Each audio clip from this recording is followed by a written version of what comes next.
Ma'am, Nandito kami sa ICC. Doon sa mga nagsasabi ho at sinabi nyo nga na tulungan, tsaka yung nagsasabi na gumagana naman ang justice system dito, bakit hindi na lang ho i-trial din siya dito, sabay ng ICC? Pwede ho ba yung ganon? Pwede. May Okay. ibang mga akusado sa ICC na ganon, sabayan. Oo. Ang nangyari lang, parang pinauna dun sa bansa, yung maliliit na naunang krimen, tapos saka inilipat sa ICC. Okay. Meron naman, inuna yung ICC bago nilipat or inuwi dun sa bansa Tinry niya uli para siya. nag-trial. Mm. Pwede yun. It's a possibility. Pero dito sa Pilipinas, itong tanong, bakit? May kaso ba si Duterte sa Pilipinas? Hindi nga iniimbestigahan. 'Di ba? In the context of criminal proceedings. Saan ang mga investigasyon? Sa Congress, sa Senate, ang trabaho niyang gumawa ng batas.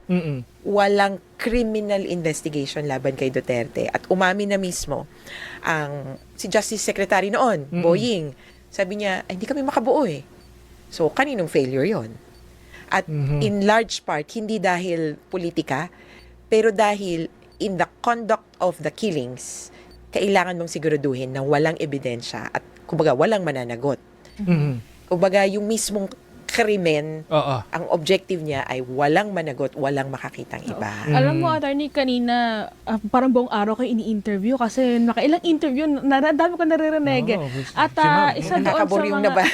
Hindi Pero attorney, isa doon sa mga tumatak sa utak ko talaga na binabagitan nyo, absent. What will happen po kapag may nangyari? Wag naman sana, pero what will happen pag may nangyari kay Pangulo? Titigil ang kaso.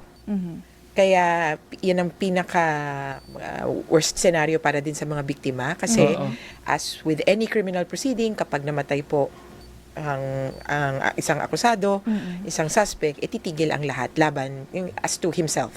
Kasi wala nang inaakusahan. Walang inaakusahan. At sabi ng iba, paano yung estate? Binanggit kanina, hindi ba pwede wala, patay na eh. Kumbaga, wala nang, kailangan mo ng finding of guilt bago ka makapag-reparations o danyos o kung ano man. Kung hindi aabot doon, edi wala. Hindi pwedeng saluhin ng mga co-conspirators yan, ma'am. Doon ako iba pa yan, correct. Oo. Iba pa yan. Kasi dito sa puntong to, baka kasi yung konsepto natin very Philippines, may kaso, gano'n. Dito kasi sa atin, kapag hindi kinasuhan sa same case yung iba, ibig sabihin, pinapa-absuelto. Sa ICC, iba yung atake nila, sa kanila nga, tuloy-tuloy yung investigation, tapos may kaso. Kaya nakakalito yun eh. Na parang, di ba tapos yung investigation? Kaya nga kinasuhan si Duterte. Sa kanila, tuloy-tuloy yung investigation. Determination of who are most responsible.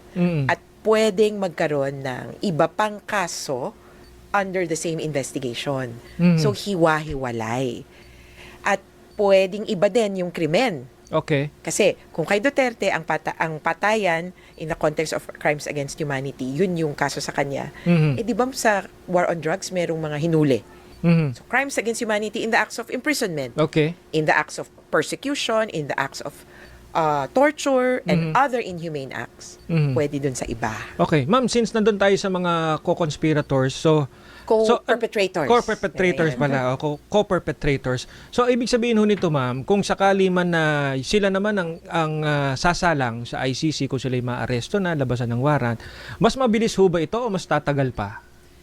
For them. Kasi nga, di ba, after nung nakita nila sa former president, ito yung mga inihain, can they use that same argument again sa ICC? Ng prosecutor? Oh yes. Yeah. Ganun din. Isa lang naman ang kwento. Kumbaga, isa lang ang modus operandi. Pero, hindi siya bibilis na tipong, kung ano pong pinesent namin doon sa kabila, yun na yun. Copy-paste. Same process. Walang shortcut na parang, can you refer to a TSN in the previous hearing? No. So, magpa-present pa rin sila. At bibigyan pa rin ng pagkakataon yung suspect na mag-mount ng defense. So, katulad ng kay Duterte, ang nakita natin yung mga pinagagawa niya, number 1, interim release. Correct. Second, yung jurisdiction challenge, fitness to stand. Ewan ko lang So, wala na lahat yun. Kumbaga, 50-50 na yun dun sa mga co-perpetrator. Teka, hindi, kung nakikinig Baka nag-aaral hindi na natin pwedeng gamitin itong jurisdiction challenge. Pwedeng gamitin yung jurisdiction, Pwede pa rin. as a matter of right. It will buy you time. Ang bearing It will buy you time. Magmumukha ka lang tanga. nga kasi Oo. sirang plaka. Yeah. Napag-usapan Oo. The judges will always look at previous jurisprudence, especially jurisprudence that talks about the same facts and the same law. Bakit may iba pa yung desisyon? So, kumbaga bibilis yung decision time. Oo. Hindi na mag-iisip pa or kumbaga merong ganitong decision Mhm. Kaya kumbaga may research o may background ka na kaagad. Aha. Kaya pero yung kumbaga presentation, first appearance, etc. Ano yan? Same process kaya up to 1 year bago Yan. magkaroon ng hearing. Oo. Pero attorney, may balita na ba kayo kung kailan nilitisin tong mga co-cons pa? Co-perpetrators. Co-perpetrator. Oo. Yung warrant Wala. Warrant. Wala pa. Hanggang hindi ina-announce talaga ng ICC. Hindi, kumbaga, hindi safe for consumption. Hindi pa safe. Ma'am, anyway, may apela pa ba yung kampo ng dating Pangulo? Aside po sa mga sinabi niya? Meron Wala pa ba? na. Wala na. Wala na Oh, silang okay. nakapending. Wala na. Kaya yung pre-trial chamber, Oo. nag-proceed na sila sa confirmation of charges. Okay. Kasi may tatlong sinubukan. Yun nga, interim release, jurisdiction, and fitness to stand trial. Baga, wala na baraha. Wala na. Ito na, confirmation. Oo. At tingin namin, ito yung pinaka-iniiwasan ng kampo nila, Mhm. na magpatuloy ka ng ebidensya kung may kasalanan ba o wala. Galawang ano yun ni Duterte, di ba? Maski si Sara, ganun ang style. Huwag magpakita, tapos tignan na lang natin. Absent na naririnig ka. Pero yun nga, pag nagkasambulatan ng ebidensya, alam nila na dun sila madadali, kumbaga. Ang daming ebidensya na akala nila nakatago, kumbaga, oks na ba yan? Oo. Hindi pa pala. Okay. So, ma'am, dito sa nakapending maaring mamayang gabi, bukas, sa Biyernes o sa Martes, ano nararamdaman ninyo tsaka ng mga pamilya ho, ng mga biktima ng EJK? Ako, mas positive ako doon. Kasi parang cliffhanger di ba? Oo, Oo. na last 2 minutes nga di ba?